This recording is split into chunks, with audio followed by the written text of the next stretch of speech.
Elderberries are native to Europe, North Africa, Central and West Asia. They're commonly used in history in cooking for pies, wines, syrups, and in jams.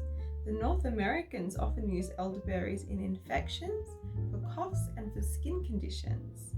There were three main men throughout history who spoke about the wonders of elderberry. Dioscorides, Hippocrates, and Pliny the Elder used elderberries, and Hippocrates said that they were nature's medicine chest. They were used for health, vitality, and longevity. So you can use the fruit and the flowers of the elderberry plant. The flowers are quite often used in teas and cordials. They're great for sinusy things. And the berries are quite often used in food and syrups and jams, as I mentioned earlier. A fun fact about the berries is that you should heat them up to get rid of the cyanide. It can actually be dangerous to eat those raw.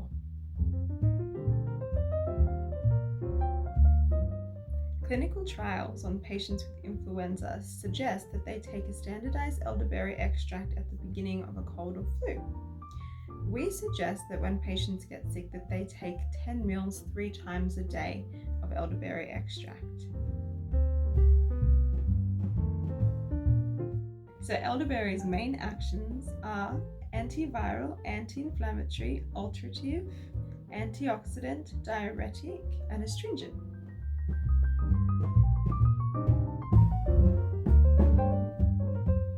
Elderberries contain vitamin C. They've been shown to contain 2 times the amount of vitamin C to oranges and 3 times the amount of antioxidants to blueberries. They contain flavonoids, this one and this one, providing most of the therapeutic benefit. Elderberries contain many constituents, but I'll name a few more of the most well-known ones. Quercetin, anthocyanins, and cyanidin 3-glucoside are some of the most common constituents. These phytonutrients are what give elderberries its antioxidant and anti-inflammatory benefit. A recent study showed that elderberries may strengthen the human immune response in viruses, in particular influenza virus. This study showed that elderberries may stop the entry and replication of influenza virus in human cells. A random control trial demonstrated on patients with influenza virus showed that elderberry extract may potentially reduce the severity of symptoms and the duration of a cold or flu. A placebo double-blind control study on a group of individuals with influenza B were given an elderberry extract. The group given the elderberry extract reported quicker recovery within 2 to 3 days in comparison to the placebo group, which took over 6 days.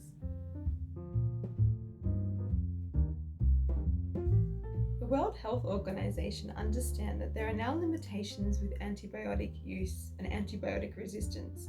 This is a big issue in public health. Elderberries are being studied for their antimicrobial benefit. In particular, they may be protective against pathogens such as the Staphylococcus aureus pathogen.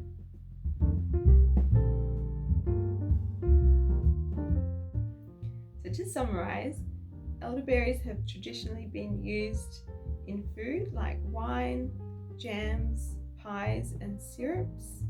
Throughout history, this is a perfect example of how food can be used as our medicine. In modern use, we have some research that shows that elderberries may be an effective treatment for influenza, respiratory conditions, be a powerful antimicrobial and antioxidant. You've been watching an Essential Naturopathy video. Thank you so much for watching. If you like this video, give it a thumbs up. Check out the links in the description box. And if you'd like to see more videos every week, please subscribe to our channel.